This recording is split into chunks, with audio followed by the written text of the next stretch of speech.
અવધૂત ચિંતન શ્રી ગુરુદેવ દત્ત.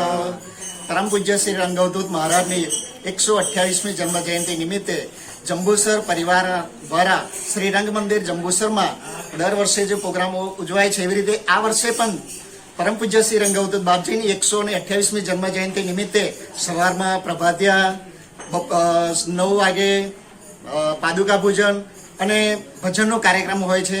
સાંજે પણ 9 વાગે પરમ પૂજ્ય શ્રી રંગઅવધૂત મહારાજ દ્વારા રચિત શ્રી અવધૂતી આનંદના જુદા જુદા ભજનો દ્વારા આનંદ મેળવવામાં આવે છે અને ધૂમધામથી પરમ પૂજ્ય શ્રી રંગઅવધૂત બાપજીની જન્મ જયંતિ ઉજવવામાં આવે છે. સર્વને ગુરુદેવ દત્ત.